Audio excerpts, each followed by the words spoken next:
दोस्तों नमस्कार। उम्मीद कर रहा हूं आप सब लोग अच्छे होंगे। कॉन्सेप्ट ऑफ टॉर्क चैप्टर का आज हमारा 8th एपिसोड है। लास्ट एपिसोड में हमने फोर्स एंड टॉर्क सिंप्लीफिकेशन के ऊपर कुछ प्रॉब्लम्स को डिस्कस किया था और उससे पहले हमने थोड़ी सी कंसेप्ट बिल्डिंग की थी कि कैसे हम कॉन्करेंट फोर्सेस अगर आ जाएं या फिर कोप्लिनर फोर्सेस हों या फिर पैरेलल फोर्सेस हों तो उस केस में कैसे हम पूरे सिस्टम को एक सिंगल फोर्स और एक सिंगल टॉर्क से कैसे रिप्रेजेंट करते हैं। किसी भी पॉइंट ओ के अबाउट आप रिजल्टेंट फोर्स को दिखा सकते हो और रिजल्टेंट टॉर्क को दिखा सकते हो। हमने देखा था कि जब भी आपके कॉन्करेंट फोर्सेस होते हैं, कॉन्करेंट फोर्सेस कौन से होते हैं? जिनका लाइन ऑफ एक्शन को अगर आप देखो तो एक पॉइंट पे वो इंटरसेक्ट करें। जितने भी फोर्सेस रिजिड बॉडी के ऊपर एक्ट कर रहे हैं, अगर उन सबकी लाइन ऑफ एक्शन एक पॉइंट पे इंटरसेक्ट करे, उनको बोलते हैं कॉन्करेंट फोर्सेस। और उस केस में उन फोर्सेस की वजह से टॉर्क नहीं पैदा होगा। उस ओ पॉइंट के अबाउट कोई टॉर्क नहीं आएगा जिस पॉइंट पे वो इंटरसेक्ट कर रहे हैं, केवल वहां पे आपको रिजल्टेंट फोर्स दिखाना होगा। वहीं पे हमने फिर दूसरे केस में देखा प्लेनर फोर्सेस। प्लेनर फोर्सेस क्या होते हैं? जब सारे के सारे फोर्सेस एक प्लेन में हो तो उस केस में आप सारे फोर्सेस को एक रिजल्टेंट फोर्स से रिप्रेजेंट कर सकते हो और जिस भी पॉइंट के अबाउट आप उस फोर्स को निकाल रहे हो उस पॉइंट के अबाउट एक रिजल्टेंट टॉर्क को भी आप दिखा सकते हो। इवन आप टॉर्क को भी ना दिखा के आप वो पॉइंट भी निकाल सकते हो जहां पे आप केवल और केवल सिंपल एक रिजल्टेंट फोर्स से पूरे सिस्टम को रिप्रेजेंट कर सकते हो। ऐसा सिस्टम जिसके ऊपर मल्टीपल फोर्सेस एक्ट कर रहे हो तो उस पूरे सिस्टम को एक रिजल्टेंट फोर्स से आप रिप्रेजेंट कर सकते हो। आपको उसकी लोकेशन निकालनी होगी, कहां पे वो आपको फोर्स दिखाना होगा, सच दैट आपको उस फोर्स से जो टॉर्क पैदा हो वो टॉर्क भी सेटिस्फाई करे कंडीशन को। वो आप देखिएगा कि हमने लास्ट एपिसोड में भी कुछ क्वेश्चंस किए थे, आज भी हम एक दो क्वेश्चन करेंगे उसके ऊपर, ठीक है। फिर हमने देखा था कि प्लेनर फोर्स पैरेलल फोर्सेस अगर आ जाएं तो पैरेलल फोर्सेस को कैसे हम रिप्रेजेंट करते हैं फोर्स एंड टॉर्क से।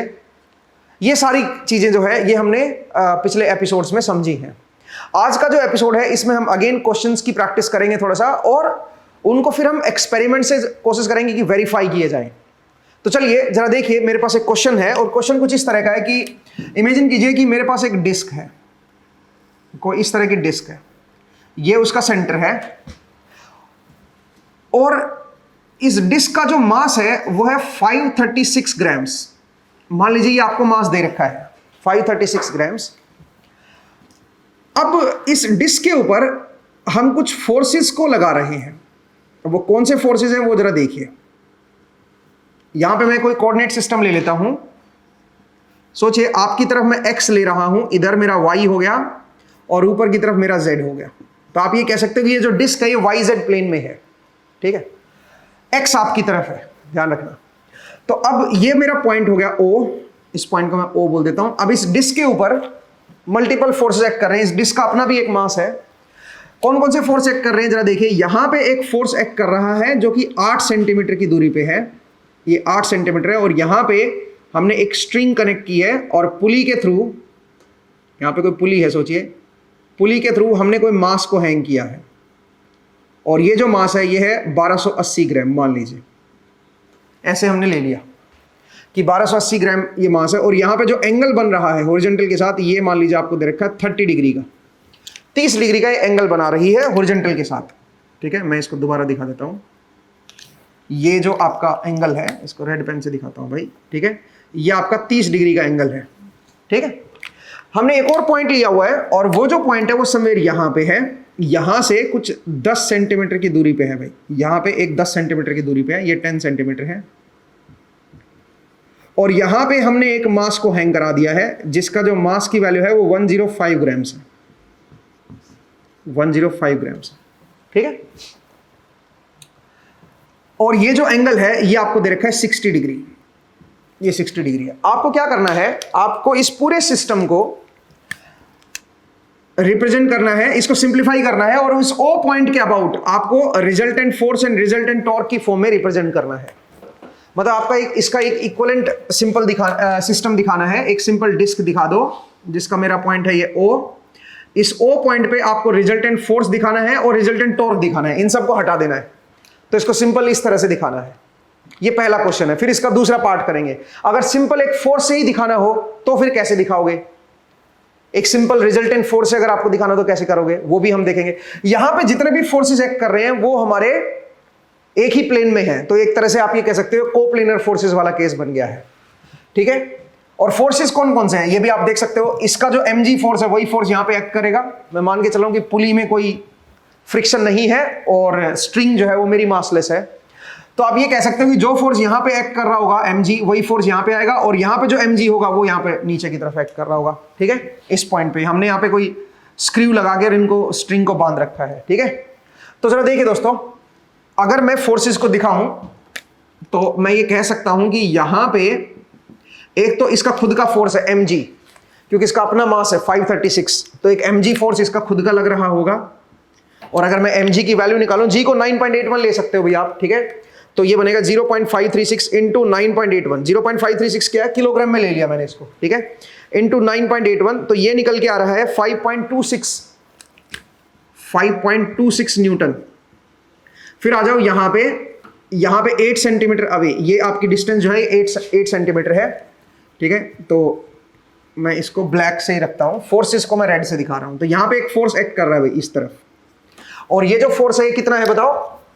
ये फोर्स आपका आप निकाल सकते हो ना, मास आपको दे रखा है। ठीक है, 1280 ग्राम्स है, तो 1.28 किलोग्राम हो गया इंटू 9.81, तो इसकी जो वैल्यू निकल के आ रही है वो है 12.56 न्यूटन। 12.56 न्यूटन। ठीक है जी, एक आपका फोर्स यहां पे एक्ट कर रहा है। ठीक है, यहां से कुछ 10 सेंटीमीटर की दूरी पे है, और नीचे की तरफ फोर्स एक्ट कर रहा है। कितना एक्ट कर रहा है बताइए, 105 ग्राम्स है, तो इसको मैं किलोग्राम में लिखूंगा तो 0.105 इंटू 9.81 कर देता हूं, तो ये जो निकल के आ रहा है 1.03 न्यूटन का ये फोर्स निकल के आ रहा है। अब सुनिए, यहां पे अगर आप ध्यान से देखें तो इस फोर्स के दो कंपोनेंट बनेंगे, एक आपका इधर और एक आपका इधर। मैं इसको रिजोल्व कर लेता हूं दो हिस्सों में, एक आपका इधर और एक आपका इधर। और ये एंगल क्योंकि 30 है, तो cos 30 एंड sin 30 करोगे, तो इसका cos 30 करके देखोगे तो कितना बनेगा 12.56 cos 30। तो इसकी जो वैल्यू निकल के आ रही है वो है 10.88 न्यूटन का, तो ये हमारा फोर्स आ गया। अब वर्टिकल और निकाल लेते हैं, 12.56 को sin 30 से मल्टीप्लाई कर देते हैं, तो ये हो जाएगा 6.28 न्यूटन का ये फोर्स हो गया। सही है जी, बाकी ये दोनों फोर्सेस तो वर्टिकल है ही। अब सुनिए, हमें इस O पॉइंट पे दिखाना है रिजल्टेंट फोर्स क्या होगा और रिजल्टेंट टॉर्क क्या होगा। तो अगर आप ध्यान से देखें तो सबसे पहले इस O पॉइंट के अबाउट अगर आप देखें तो O पॉइंट के अबाउट रिजल्टेंट फोर्सेस को कैसे दिखाओगे, सारे फोर्सेस को ऐड कर दो भाई, रिजल्टेंट फोर्स आ जाएगा। तो सबसे पहले x कंपोनेंट देखिए, x नहीं भाई, x तो कोई है ही नहीं, yz प्लेन में ना, तो सबसे पहले y कंपोनेंट देखिए। y कंपोनेंट केवल यही है, इसके पास ये z की तरफ हो गया, ये भी z की तरफ, ये भी z की तरफ, मतलब z एक्सिस पे हो गया ये तीनों फोर्स, केवल ये y पे है। तो अगर मैं यहां पे दिखाऊंगा तो रिजल्टेंट फोर्स y की तरफ जो आएगा वो कितना आएगा इस O पॉइंट पे, वो बनेगा 10.88। अब आइए z एक्सिस की तरफ, रिजल्टेंट देखते हैं। ये 6.28 ऊपर हो गया, 5.26 नीचे और 1.03 नीचे, ये भी नीचे है। तो इन दोनों का जब ऐड करोगे वो ऑलमोस्ट इसी के बराबर आएगा। इसका मतलब z एक्सिस के ऊपर कोई फोर्स नहीं है, z एक्सिस की डायरेक्शन में कोई नेट फोर्स नहीं है। हालांकि थोड़ा बहुत ये 29 बनेगा, ये 28 है, तो मैं उसको नेग्लिजिबल कर रहा हूं भाई, उसको जीरो ही मान रहा हूं। ठीक है, तो इसका मतलब यहां पे O पॉइंट के अबाउट जो रिजल्टेंट फोर्स बनेगा वो तो हमने निकाल लिया भाई, FO। तो FO की जो वैल्यू आएगी वो आएगी 10.88 न्यूटन, एंड y कैप की तरफ है तो y कैप लिख देता हूं। ये हमारा रिजल्टेंट फोर्स आ गया है। अब आइए टॉर्क, तो कपल टॉर्क निकालने हैं O पॉइंट के अबाउट। तो जरा देखो, ये जो फोर्स है इसका कपल टॉर्क 0 होगा, क्यों, क्योंकि इसकी लाइन ऑफ एक्शन जो है O पॉइंट से ही पास हो रही है। सिमिलरली इस फोर्स की जो कपल टॉर्क आएगा वो भी O पॉइंट के अबाउट 0 आएगा। तो कपल टॉर्क जो देगा, एक तो ये वाला देगा फोर्स और एक ये वाला फोर्स देगा। और अगर आप ध्यान से देखें तो ये जो फोर्स है ये यहां से 8 सेंटीमीटर की दूरी पे है, तो इसका मतलब इसकी वजह से जो टॉर्क बनेगा वो आपका D क्रॉस F करके देख सकते हो, तो वो x कैप की तरफ आएगा। कितना आएगा, अगर मैं टॉर्क निकालूं tau not about O point निकाल रहा हूं भाई, तो बनेगा 6.28 कपल टॉर्क इसकी वजह से इंटू 8 इंटू 10⁻², इतना न्यूटन मीटर आ गया। और ये किस तरफ आया, x कैप की तरफ। ठीक है, D क्रॉस F करके देखो ना, D आपका इधर है, F आपका इधर है, तो D क्रॉस F करोगे तो बाहर की तरफ आपका टॉर्क आएगा। सिमिलरली इसकी वजह से देखिए, इससे जो परपेंडिकुलर डिस्टेंस बनेगी वो निकाल लेते हैं पहले। ये जो परपेंडिकुलर डिस्टेंस है यहां से ओ पॉइंट से परपेंडिकुलर डिस्टेंस क्या आएगी, इसके जो लाइन ऑफ एक्शन है उसकी, तो परपेंडिकुलर डिस्टेंस क्या आएगी 10 cos 60। 10 cos 60 is 5 centimetre. तो ये जो डिस्टेंस है ये आपकी 5 सेंटीमीटर होगी। ये मेरा ओ पॉइंट है, यहां से 5 सेंटीमीटर परपेंडिकुलर डिस्टेंस होगी। तो इसकी वजह से जो टॉर्क आएगा वो क्या बनेगा, डी मेरा इधर है, एफ मेरा इधर है, तो डी क्रॉस एफ करोगे तो बाहर की तरफ आएगा। इसका मतलब वो भी आपका एक्स कैप की तरफ होगा, और वो कितना होगा 1.03 इंटू 5 इंटू 10⁻², और ये भी आपका एक्स कैप की तरफ होगा। इतना न्यूटन मीटर ये। तो रिजल्टेंट टॉर्क केवल यही दो फोर्स देंगे भाई, एक ये वाला और एक ये वाला। ओ पॉइंट के अबाउट हमने रिजल्टेंट टॉर्क को भी निकाल दिया। अब ये जरा देख लेते हैं कितना आएगा। तो ये है 6.28 इंटू 8, ठीक है, इन दोनों मल्टीप्लाई कर दिया, प्लस 1.03 इंटू 5, है ना। तो ये आपका जो बना है ये है 55.39 into 10⁻² newton metre. X cap की तरफ आ गया दोस्तों। ये हमारा नेट टॉर्क आया है एक्स कैप की तरफ, मतलब इस तरफ आप कह सकते हो। टॉर्क की जो वैल्यू है ये है, ये तो मेरा एफ नोट है। टॉर्क जो आएगा वो इस तरफ आएगा ऐसे। इसका मतलब डिस्क जो है इस तरफ रोटेट करेगी, सो दैट टॉर्क आपका इस तरफ आ जाए, ठीक है ना। ये जो डिस्क है जब आप इसको छोड़ दोगे यहां पे तो ये कैसे रोटेट करेगी, इस तरफ रोटेट करेगी। इस पे एक टॉर्क है ओ पॉइंट के अबाउट, और एक रिजल्टेंट फोर्स है इस तरफ, ठीक है। तो अगर आप इस पोजीशन से इसको छोड़ोगे तो ऐसे घूमेगी है। अब यहीं पे एक और सवाल भी उठता है। तो देखो ये सिंपल, हमने इसको सिंपलीफाई कर दिया है, ओ पॉइंट के अबाउट टॉर्क भी दिखा दिया, फोर्स भी दिखा दिया। अगर इसी में मैं एक और क्वेश्चन पूछता आपसे कि मैं इस डिस्क को रिप्रेजेंट करना चाहता हूं सिर्फ एक फोर्स से, तो बताओ वो फोर्स कहां दिखाना होगा और क्या वैल्यू होगी। इस ओ पॉइंट से कितने डिस्टेंस पे दिखाना होगा, वो रिजल्टेंट फोर्स कितने डिस्टेंस पे दिखाना होगा और उसकी क्या वैल्यू होगी। अब ये हम कैसे चेक करें, तो उसके लिए आप एक काम कीजिए भाई, देखो ओ पॉइंट के अबाउट टॉर्क इधर है ना, तो टॉर्क उतना ही देना चाहिए वो फोर्स। अब मुझे सिंगल फोर्स से दिखाना है, इसका मतलब उस फोर्स के अंदर इस टॉर्क की इंफॉर्मेशन भी होनी चाहिए। तो एक काम करता हूं, मैं यहां से कुछ डी डिस्टेंस नीचे आ जाता हूं। नीचे ही क्यों आएंगे वो आपको समझ आ जाएगा, और यहां पे मैं एफ नोट को दिखा देता हूं। आप बोलोगे सर ऐसा क्यों, नीचे ही क्यों आए, क्योंकि आप खुद सोचिए, अगर मैं नीचे ही आ रहा हूं, एक तो फोर्स तो मुझे एफ नोट ही दिखाना है, रिजल्टेंट फोर्स तो फिक्स है भाई 10.81 जो भी है 10.88 न्यूटन ही दिखाना है मुझे, बट वो कहां पे दिखाना है अब मुझे देखना है। मैं टॉर्क दिखाना नहीं चाहता, तो मैं चाहता हूं इस फोर्स से टॉर्क अपने आप पैदा हो जाए, वो इसके बराबर ही हो ओ पॉइंट के अबाउट। तो ये डिस्टेंस मैंने डी ले ली नीचे की तरफ। नीचे की तरफ इसलिए लिया क्योंकि डी क्रॉस एफ करोगे तो डी इधर एफ इधर है, एफ तो मेरा उधर ही है ना भाई, तो वही रखना है फोर्स को। तो डी क्रॉस एफ करोगे तो मेरा जो टॉर्क आएगा वो एक्स कैप की तरफ आ जाएगा, इसलिए मैंने डी को नीचे लिया है, सही है। तो डी क्रॉस एफ मुझे करना है, तो यहां से अगर मैं टॉर्क की वैल्यू निकालूं तो सिर्फ अगर मैं मैग्नीट्यूड की बात करूं तो डी इंटू एफ नोट आ जाएगा, और वो टाउ नोट के बराबर होना चाहिए, जो यहां पे ओ पॉइंट के अबाउट टॉर्क आया था उसके बराबर होना चाहिए, तभी ये और ये इक्विवेलेंट बनेंगे। और इंटरेस्टिंग यहां पे सिर्फ आपने फोर्स दिखाया, टॉर्क अपने आप इसमें एम्बेडेड है, इस डायग्राम के अंदर एम्बेडेड है। ओ पॉइंट के अबाउट अपने आप टॉर्क निकल आएगा। तो डी की वैल्यू यहां से कैलकुलेट आ जाएगी भाई, कैलकुलेट हो जाएगी tau naught upon f naught. अब टाउ नोट की वैल्यू क्या है, वो है 55.39 into 10⁻² newton metre divide by f naught की वैल्यू कितनी है बताओ, 10.88। तो अगर मैं इसको कैलकुलेट करूं दोस्तों तो ये कितना हो जाएगा, ये आपके पास आ जाएगा 5 मीटर पे, मतलब ये पूरा 5 इंटू 10⁻² मीटर पे, और इसको अगर आप सेंटीमीटर में लिखोगे तो ये आपका बन जाएगा 5 सेंटीमीटर। इसका मतलब है आप 5 सेंटीमीटर नीचे जो है आप ये रिजल्टेंट फोर्स को दिखा दो। ये इसी का सिंपल वर्जन है। तो इसका ये सिंप्लीफाइड वर्जन ये आ गया, जो सिंगल फोर्स से अगर आपको दिखाना होगा इसको तो आप ऐसे दिखाओगे, और अगर ओ पॉइंट के अबाउट आपको फोर्स एंड टॉर्क दोनों ही दिखाना है तो आप इस तरह से दिखाओगे, ठीक है भाई। ये आपका फोर्स हो जाएगा यहां पे, और टॉर्क की वैल्यू जो है वो टाउ नोट की वैल्यू ये हो जाएगी। तो अब देखिए कैसे हम सिंप्लीफाई करते हैं इस तरह से। अब सवाल ये है कि क्या ये सही है कैलकुलेशन, क्या हमने इसको सही किया है, मतलब ये प्रैक्टिकली भी ऐसा होता है क्या। तो इसके लिए हम इसको वेरीफाई कर सकते हैं। कैसे वेरीफाई करेंगे, बिल्कुल ये का ये सिस्टम हम डिजाइन करते हैं, इसके ऊपर यही फोर्सेस लगाते हैं। तो ऑब्वियसली जैसे मैं इसको इस पोजीशन से छोड़ूंगा तो ये घूमनी चाहिए, ये घूमेगी, इसका मतलब टॉर्क है वो पॉइंट के अबाउट। और ये डिस्क यहां पे हल्की सी उधर भी शिफ्ट होगी कि उधर की तरफ फोर्स लग रहा है इसके ऊपर नेट। तो खैर हमने शिफ्ट होने का अगर ऑप्शन दिया होगा तो शिफ्ट होगी, अदरवाइज यहां से शिफ्ट नहीं होगी, बस ये आपको घूमती हुई नजर आएगी यहां पे। क्योंकि प्रॉब्लम यह है कि यहां पे स्क्रू करके अगर आप ड्रिल करके इसको लगाओगे भी तो ये उधर तो शिफ्ट हो नहीं सकती, बट उधर धक्का जरूर देगी इसको। स्क्रू जो भी लगाओगे यहां पे उस स्क्रू को धक्का जरूर मिलेगा, क्योंकि यहां पे रिजल्टेंट फोर्स इस तरफ है और टॉर्क क्योंकि इस तरफ एक्स की तरफ है तो रोटेट भी करेगी अगर आपने इस पोजीशन से इसको छोड़ा तो। ठीक है, लेकिन हमें कैसे पता चले कि एफ नोट यहीं पे आपको दिखाना होगा और ये आपने करेक्ट रिप्रेजेंट किया है? तो इसमें एक काम करते हैं, इस ओरिजिनल डायग्राम में जो कि आपको प्रैक्टिकली जो हम दिखाएंगे, उस ओरिजिनल डायग्राम में अगर मैं यहां से 5 सेंटीमीटर नीचे आ जाऊं और अगर मैं इतना ही फोर्स रिवर्स डायरेक्शन में लगा दूं, जो 10.88 न्यूटन का जो फोर्स है, वो 10.88 न्यूटन का फोर्स अगर मैं रिवर्स डायरेक्शन में दिखा दूं 5 सेंटीमीटर नीचे, तो इसका मतलब क्या है? इसका मतलब मैंने इसको बैलेंस कर दिया।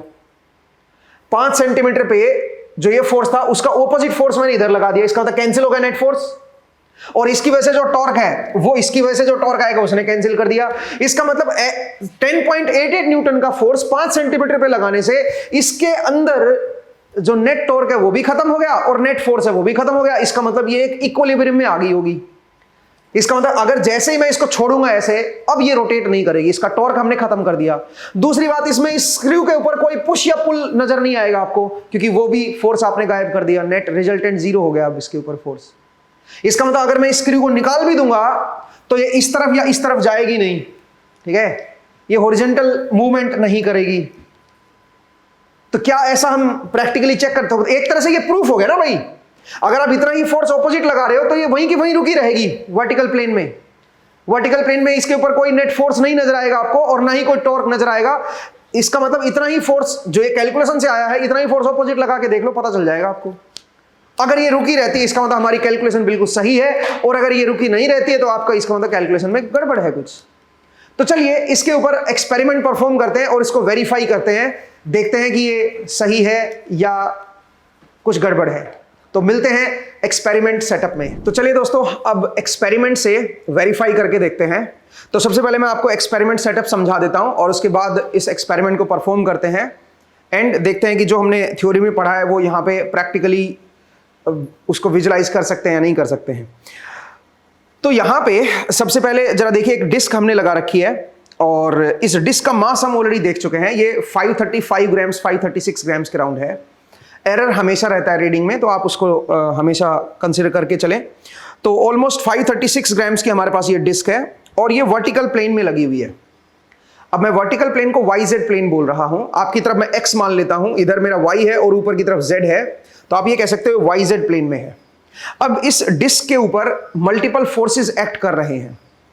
यहां पे एक तो डिस्क का खुद का मास है तो उसका mg होगा, और वो जो mg होगा वो इसके सेंटर पे होगा और डाउनवर्ड लग रहा होगा। ठीक है, सेंटर ऑफ ग्रेविटी इस डिस्क का अपना जो है वो इसके सेंटर पे ही है, तो डाउनवर्ड फोर्स एक mg लग रहा होगा। दूसरा, यहां पे हमने करीबन 1278 ग्राम यहां पे लगा रखा है। एक्चुअल में हम 1280 बनाना चाह रहे थे, बट एनीवे 1278, 1-2 ग्राम का वैसे भी एरर रहता ही है, तो ऑलमोस्ट 1280 ग्राम ही मान के चले इसको। और ये यहाँ पे हमने हैंग किया है, और ये जो मास है नीचे जो हैंग कर रहा है ये आपका 105 ग्राम्स का मास है। अब फिलहाल ये इक्विलिब्रियम में है, फिलहाल ये रुकी हुई है, बट मैं इसको इस पोजीशन पे रोकना नहीं चाह रहा। अगर मैं यहां पे इसको रोकूं, जरा देखिए इस पोजीशन पे, तो ये जो स्ट्रिंग है ये आपकी हॉरिजॉन्टल एक्सिस के साथ 30 डिग्री एंगल बना रही है। ठीक है, ये आपकी 30 डिग्री एंगल बना रही है, और इस पॉइंट की जो ये लाइन है, जो इसके सेंटर से अगर मैं लाइन मिला दूं, जो सेंटर से अगर मैं लाइन मिलाऊंगा, वो आपकी हॉरिजॉन्टल प्लेन के साथ 60 डिग्री एंगल बना रही है। जो आपने थ्योरी में पढ़ा है बिल्कुल वैसे ही सिचुएशन हम यहां पे ले आते हैं। अब अगर इस सिचुएशन को ध्यान से देखोगे तो इस सिचुएशन में सेंटर पॉइंट के अबाउट एक टॉर्क आप निकाल सकते हो और एक रिजल्टेंट फोर्स आप निकाल सकते हो। इस सेंटर पॉइंट के अबाउट एक फोर्स, रिजल्टेंट फोर्स एक्ट कर रहा है और एक आपका टॉर्क एक्ट कर रहा है।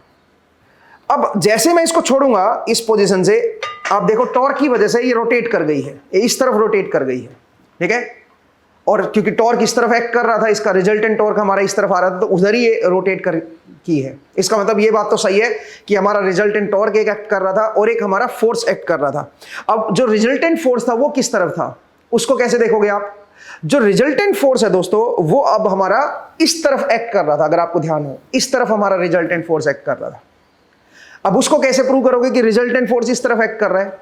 उसके लिए आप जरा इसके सेंटर को देखिए। ये जो सेंटर है, मतलब जो ये हमने रोड लगा रखी है, सेंटर पे जो स्क्रू लगा रखा है, ये पूरी डिस्क इस तरफ शिफ्ट हो रखी है, उस तरफ गई हुई है। ये बिल्कुल मिडिल में नहीं है, ये वाला पॉइंट थोड़ा सा इस तरफ है। इसका मतलब इस पूरी डिस्क के ऊपर एक फोर्स हॉरिजॉन्टली उधर लगा हुआ है, वो उसको उधर पुश कर रहा है। समझ रहे हो? दैट्स वाई ये जो पॉइंट है, ये इस सेंटर वाले पॉइंट से थोड़ी सी इस तरफ डिफ्लेक्ट हो गई है। तो इसका मतलब यहां पे एक रिजल्टेंट फोर्स था और एक रिजल्टेंट टॉर्क था। कब? जब मैं इसको 30 डिग्री पे लेके आ रहा था, तब इस पोजीशन पे इसके ऊपर सेंटर के अबाउट एक रिजल्टेंट टॉर्क भी है और एक फोर्स भी है। दोनों का असर आपने देखा। फोर्स क्या कर रहा है बताओ? फोर्स इसको इधर पुश करने की कोशिश करेगा और टॉर्क इसको रोटेट करने की कोशिश करेगा। आप देख सकते हो जैसे मैं छोड़ूंगा ये आपकी इस तरफ रोटेट हो जाएगी। अब मैं क्या करना चाह रहा हूं, मैं इस पूरे सिस्टम को जो 30 डिग्री वाला है और 60 डिग्री पे जो हमने रखा हुआ था, इस पूरे सिस्टम को एक रिजल्टेंट फोर्स से दिखाना चाह रहा हूं। मैं नहीं चाहता कि टॉर्क से मैं दिखाऊं। तो हमने बोर्ड पे कैलकुलेट किया है कि अगर आप इसको पूरे को एक सिंगल फोर्स से दिखाना चाहोगे तो वो जो पॉइंट होगा वो आपका जो सेंटर है उससे बिल्कुल नीचे 5 सेंटीमीटर दूरी पे होगा। वहां पे आप एक फोर्स दिखा सकते हो, रिजल्टेंट फोर्स, एक पर्टिकुलर डायरेक्शन में। ठीक है, तो वो पॉइंट हमने देखा था। अब अगर मैं आपको दिखाऊं वो पॉइंट, तो वो पॉइंट हम ऑलरेडी देख चुके हैं। अगर आप यहां पे देखें तो ये जो पॉइंट है ये आपका यहां से 5 सेंटीमीटर की दूरी पे है। तो अगर जो भी यहां पे रिजल्टेंट फोर्स हॉरिजॉन्टल डायरेक्शन में एक्ट कर रहा है उसको अगर आप दिखाना चाहते हो तो आप यहां पे दिखा सकते हो सारे के सारे फोर्स को हॉरिजॉन्टल डायरेक्शन में। वो आपका सारा का सारा फोर्स यहां पे इस तरफ एक्ट कर रहा है। अब आप बोलोगे सर ये कैसे प्रूव करें कि सारा का सारा फोर्स इस तरफ एक्ट कर रहा है? अगर आप सारा फोर्स इधर दिखा देते हो हॉरिजॉन्टल डायरेक्शन में तो आपको टॉर्क दिखाने की जरूरत नहीं है।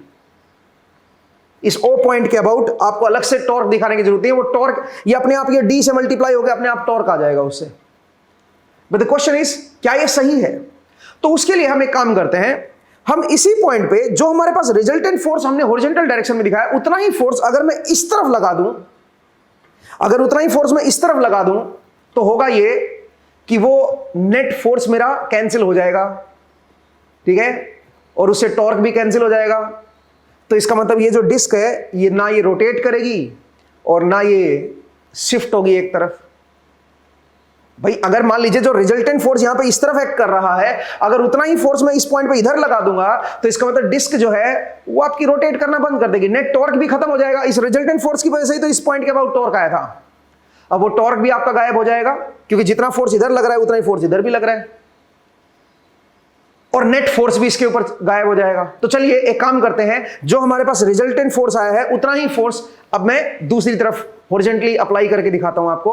और फिर हम एक काम करते हैं, फिर स्क्रू को निकाल के देखते हैं कि इस पॉइंट के अबाउट ये रोटेट करती है या नहीं रोटेट करती है।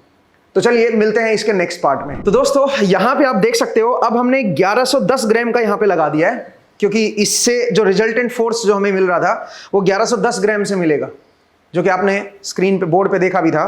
तो अब हमने यहाँ पे 1110 ग्राम का ये लगा दिया है। अब अगर आप ध्यान से देखें तो इस डिस्क के ऊपर नेट फोर्स 0 हो चुका है, रिजल्टेंट फोर्स 0 है और कोई टॉर्क भी नहीं आएगा। अब इसका मतलब अब ये वर्टिकल प्लेन में इक्विलिब्रियम में आ गई है। ये एक तरह का प्रूफ है जिससे आप ये प्रूव कर सकते हो कि सारा का सारा जो रिजल्टेंट फोर्स है वो यहां पे एक्ट कर रहा था और इस डायरेक्शन में एक्ट कर रहा था और उसकी वजह से ओ पॉइंट जो आपका सेंटर पॉइंट है उसके अबाउट टॉर्क भी आ रहा था।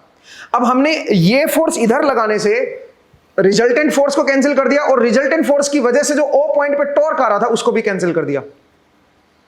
अब आप बोलोगे सर ये कैसे हमें पता चलेगा कि टॉर्क आपका खत्म हो चुका है? रोटेट नहीं कर रही इस पोजीशन पे। पिछली बार 30 डिग्री पे मुझे इसको पकड़ना पड़ रहा था। अब देखो ये 30 डिग्री बना रहा है अपने आप एंगल, हॉरिजॉन्टल के साथ ये 30 डिग्री है और ये जो लाइन है, ये जो यहाँ पे ये जो लाइन बनी है इसकी, ये आपकी हॉरिजॉन्टल के साथ 60 डिग्री एंगल बना रही है और ये रुकी हुई है, यहाँ पे रोटेट नहीं कर रही डिस्क। आप बोलोगे क्यों क्यों सर, ये क्या पता ये स्क्रू जो है ये टाइट कर रखा हो इसने। तो आप एक काम कीजिए, इसको आप निकाल दीजिए। ठीक है, तो चलिए मैं जरा इसको निकाल देता हूं। ठीक है, जरा देखिए, ये मैंने यहाँ पे निकाल दिया।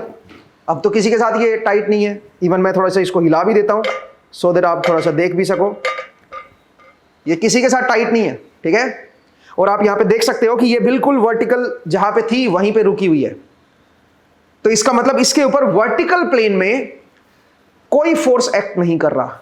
रिजल्टेंट फोर्स जीरो है, रिजल्टेंट टॉर्क भी जीरो है। इसका मतलब अगर मैं इसको हटा देता तो यहां पे रिजल्टेंट फोर्स इस तरफ लगा हुआ था y डायरेक्शन में, और O पॉइंट के अबाउट एक नेट टॉर्क भी था जिसकी वजह से रोटेट कर रही थी।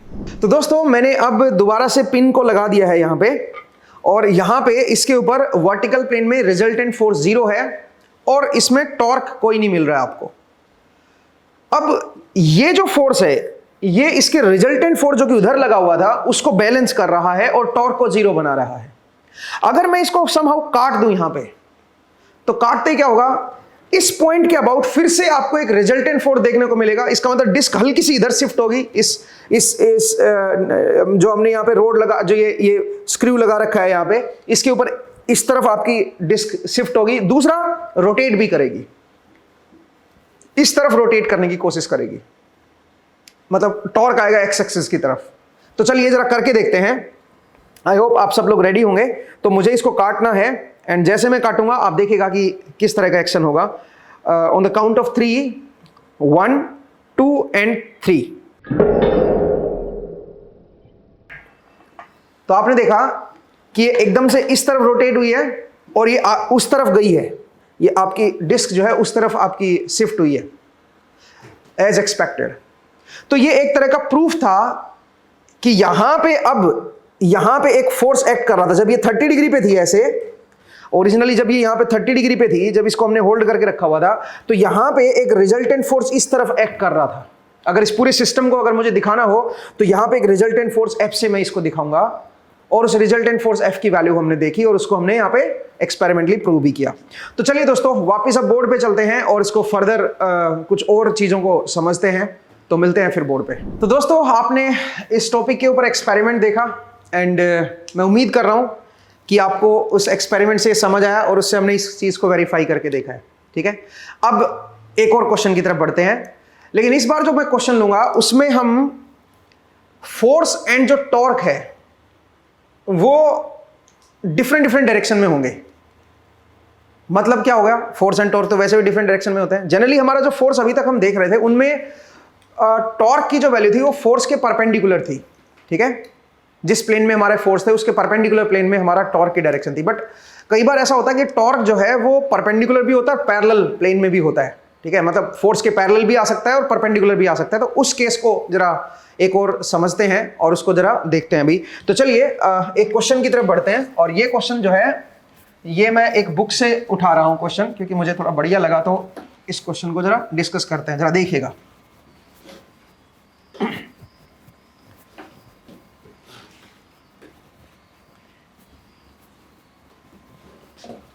क्वेश्चन कुछ इस तरह का है कि आपको एक XYZ प्लेन दे रखी है और आपको एक इस तरह का एक रोड दे रखी है, मतलब एक प्लेट दे रखी है, ठीक है। इस तरह की कोई प्लेट है। ये जो डायरेक्शन है ये आपकी X डायरेक्शन है, ये जो डायरेक्शन है ये आपकी Y डायरेक्शन है, और ये आपका Z डायरेक्शन है, ठीक है भाई। अब इसके ऊपर फोर्सेस एक्ट कर रहे हैं। कौन कौन से फोर्सेस हैं जरा देखिए। यहां पे एक फोर्स एक्ट कर रहा है 200 न्यूटन का J कैप, ये आपका फोर्स दे रखा है। दूसरा आपको इस पॉइंट पे आपको डाउनवर्ड फोर्स दिया हुआ है और इसकी वैल्यू दे रखी है 300 माइनस K कैप। इतने न्यूटन का फोर्स यहां पे लग रहा है। एक फोर्स यहां पे लग रहा है I कैप की तरफ और इसकी वैल्यू दे रखी है 400 I कैप, 400 I कैप। ये फोर्स आपको इसके ऊपर एक्ट कर रहे हैं। अच्छा, इसकी डायमेंशन भी दे रखी है भाई। डायमेंशन है यहां से यहां तक जो है, ये जो पॉइंट है ये है 003, मतलब ये 3 मीटर का डिस्टेंस होगी, तो इधर भी 3 हो गया। और ये जो है ये है 0,5,0। इसका मतलब ये जो लेंथ है ये 5 मीटर है, ठीक है। रेक्टेंगुलर सीट लगा रखी है, तो जितनी ये लेंथ होगी उतनी ये लेंथ होगी, जितनी ये लेंथ है उतनी ये लेंथ, ठीक है। आपको इस तरह से लेंथ दे रखी है और 3 फोर्सेज एक्ट कर रहे हैं। क्वेश्चन क्या है सुनिए, क्वेश्चन है replace the 3 forces acting on the plate by A range. Range का क्या मतलब होता है? रेंज का मतलब होता है जिधर आपका रिजल्टेंट फोर्स दिखा रहे हो उधर ही आपका टॉर्क भी होना चाहिए, उसके बिल्कुल पैरेलल टॉर्क दिखाना है। एक आपको रिजल्टेंट फोर्स दिखाना है, एक आपको उसके पैरेलल फिर आपको टॉर्क दिखाना है। दूसरी बात, उसकी लोकेशन भी आपको बतानी है कि उसकी जो लोकेशन होगी यहां पे, कहां पे आपको रिजल्टेंट फोर्स एंड रेंज को दिखाना है, वो जो लोकेशन है वो भी आपको बतानी है। रेंज का मतलब समझिए, एक तो रिजल्टेंट फोर्स को दिखाना है इस पी पॉइंट पे, और उस रिजल्टेंट फोर्स की डायरेक्शन में आपको टॉर्क दिखाना है। आप बोलोगे उसके परपेंडिकुलर टॉर्क आएगा सर, उसका क्या करेंगे? तो आपको इसकी लोकेशन ऐसे रखनी है कि वो परपेंडिकुलर टॉर्क अपने आप कंपनसेट हो जाए, ठीक है? ये आपको ध्यान रखना है। तो जरा देखिए कैसे करेंगे। सबसे पहले मैं यहां पे कोई ओ पॉइंट ले लेता हूं, कहीं पे भी ले लो पॉइंट, जरूर नहीं है यहीं पे आपको ओ पॉइंट लेना है, कहीं पे भी ले लो, ठीक है? मान लीजिए मैंने यहां पे ओ पॉइंट ले लिया। अब इस ओ पॉइंट के अबाउट मैं पहले फोर्स को निकाल रहा हूं, एफ ओ निकाल रहा हूं। तो एफ ओ क्या बनेगा बताओ जरा, सबका ऐड कर देता हूं भाई। तो एफ ओ जो बनेगा वो बनेगा 400 आई कैप प्लस 300 ये 200 जे कैप, 200 जे कैप माइनस 300 के कैप। ये मेरे पास क्या बन गया? ये मेरे पास नेट फोर्स आ गया ओ पॉइंट के अबाउट। हमने सारे फोर्सेस को ऐड कर दिया भाई, सिंपल है, ठीक है? ओ पॉइंट के अबाउट हमारे पास फोर्स आ गया है। अब मैं काम करता हूं, मैं इसकी डायरेक्शन भी निकाल लेता हूं। तो इसकी डायरेक्शन के लिए क्या करेंगे बताओ जरा। एक इसका मैग्नीट्यूड ले लो और एक इसकी डायरेक्शन ले लो। तो सबसे पहले इसका मैग्नीट्यूड ले लेते हैं। तो मैग्नीट्यूड के लिए रूट के अंदर 400 का स्क्वायर हो गया प्लस 200 का स्क्वायर हो गया प्लस 300 का स्क्वायर हो गया, ठीक है जी। और इसकी वैल्यू जब हमने निकाली तो ये बनी 538.516 न्यूटन का हमारे पास एफ नोट का मैग्नीट्यूड आ गया। तो अगर मैं एफ नोट की डायरेक्शन की बात करूंगा तो डायरेक्शन क्या आएगी? 400 आई कैप प्लस 200 जे कैप माइनस 300 के कैप डिवाइड बाई इसकी डायरेक्शन 538.516। ये इसकी डायरेक्शन आ गई है दोस्तों, ठीक है? और वो ओ पॉइंट पे एक्ट कर रहा है फोर्स। अब सुनिए, अब टॉर्क निकालते हैं। ओ पॉइंट के अबाउट टॉर्क अगर मुझे देखना हो तो कपल टॉर्क जरा देखते हैं। तो टॉर्क की वैल्यू अगर मुझे निकालनी होगी तो सबसे पहले जरा देखते हैं इस फोर्स की वजह से टॉर्क। इस फोर्स की वजह से तो कोई टॉर्क नहीं आएगा भाई, ये तो ओ पॉइंट पे ही एक्ट कर रहा है, तो इसका मतलब ये तो जीरो हो गया। दूसरा, ये जो फोर्स है तो यहां से परपेंडिकुलर डिस्टेंस जो है वो कितनी है बताओ? 3। तो इसका मतलब 300 इंटू 3 कर दो। और डायरेक्शन क्या आएगी बताओ जरा? डी मेरा एक्स की तरफ है, आपकी तरफ है डी, और एफ जो है वो नीचे की तरफ है। तो डी क्रॉस एफ करोगे तो इसका मतलब डायरेक्शन जो है वो इस तरफ आएगी, जे कैप की तरफ, ठीक है? डी मेरा आई कैप की तरफ हो गया और ये आई कैप क्रॉस माइनस के कैप, तो ये जे कैप आ जाएगा। तो ये टॉर्क जो आ गया जे कैप आ गया। नेक्स्ट आइए भाई, इसका जो टॉर्क है वो किधर आएगा भाई? उसको अगर आप देखोगे तो डी परपेंडिकुलर डिस्टेंस 5 है यहां पे, ठीक है? तो क्या लिखोगे? 5 इंटू 400 लिख दो। 5 इंटू 400, ये तो मेरा टॉर्क का मैग्नीट्यूड हो गया। डायरेक्शन क्या आएगी बताओ जरा? डी मेरा इस तरफ है और एफ मेरा एक्स की तरफ है, तो डी इधर है, एफ इधर है। डी क्रॉस एफ करोगे तो नीचे की तरफ आएगा, इसका मतलब है माइनस के कैप। वैसे भी आप देख सकते हो डी जो आएगा यहां से परपेंडिकुलर, जो इस फोर्स की जो परपेंडिकुलर लेंथ आएगी ना वो इस तरफ आएगी।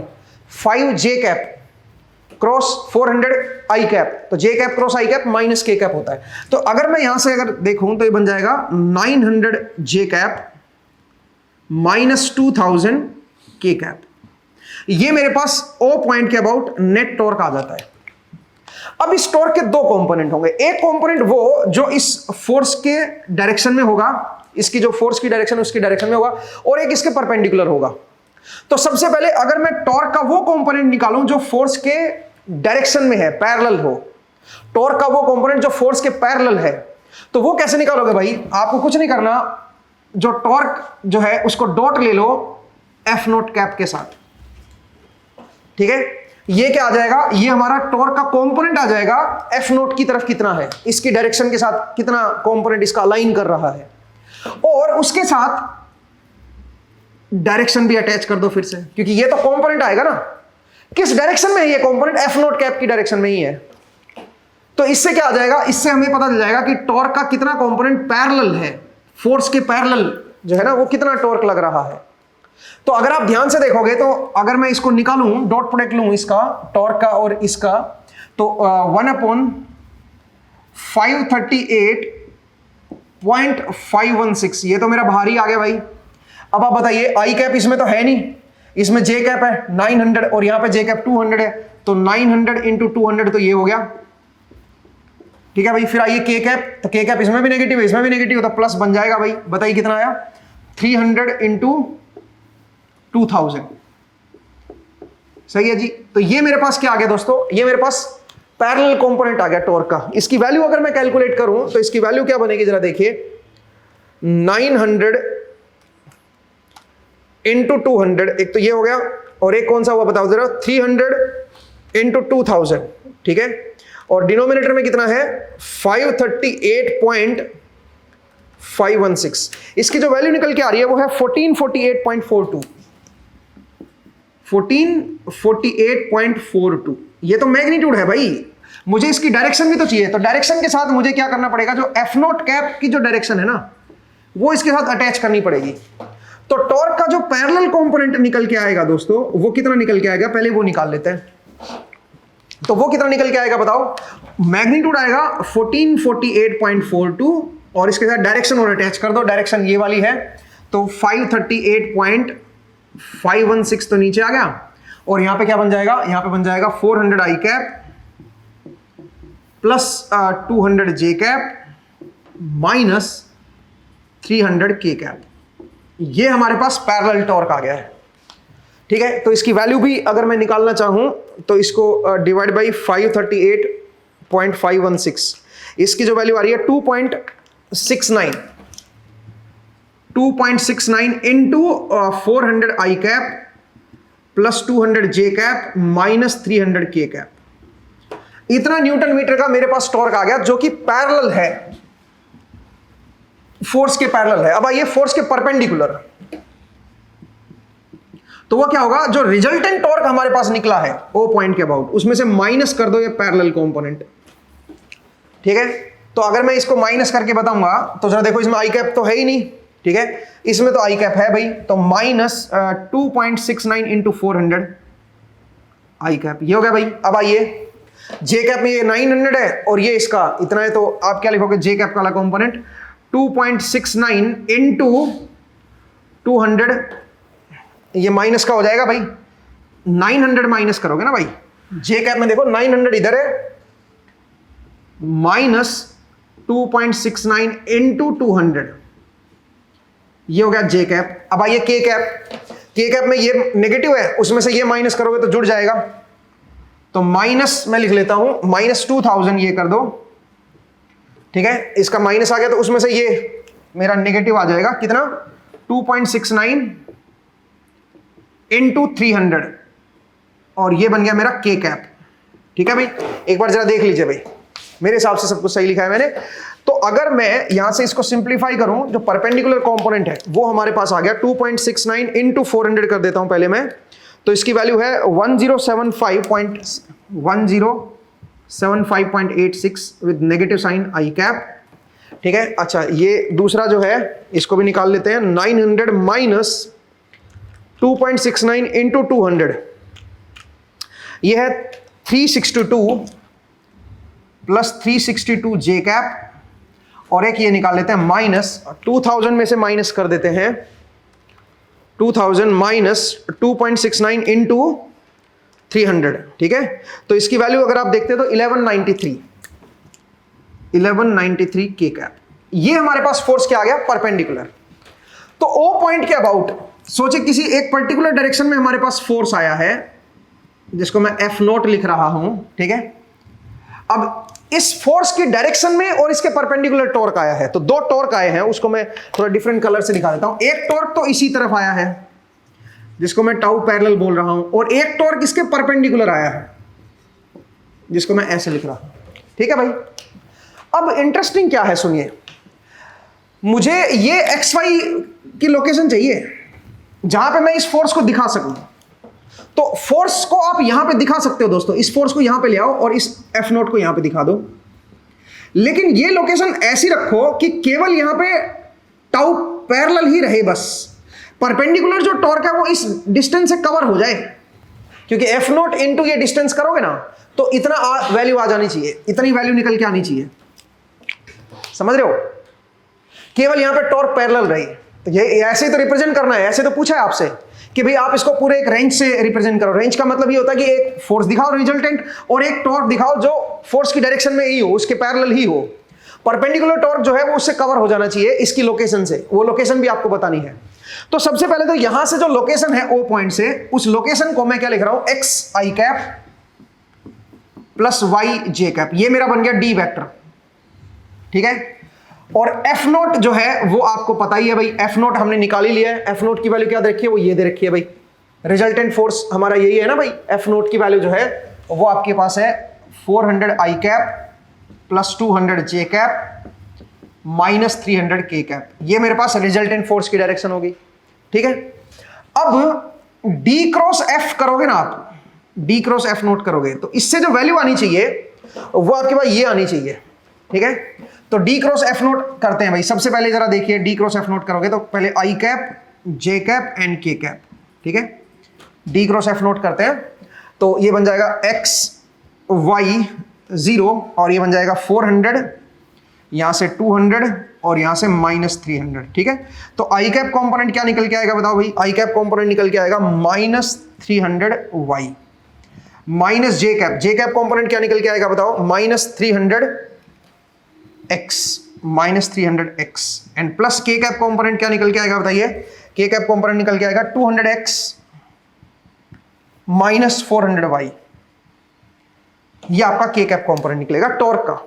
लेकिन ये जो टॉर्क आएगा परपेंडिकुलर टॉर्क आएगा, ध्यान रखिएगा, परपेंडिकुलर टॉर्क, क्योंकि डी क्रॉस एफ किया तो डी और एफ के दोनों के परपेंडिकुलर होना चाहिए। इसका मतलब ये वाला टॉर्क निकल के आएगा और इस टॉर्क की वैल्यू हमें पहले से ही पता है, तो this must be equal to क्या होना चाहिए बताओ जरा, minus 1075.86 i cap plus 362 j cap minus 1193 k cap.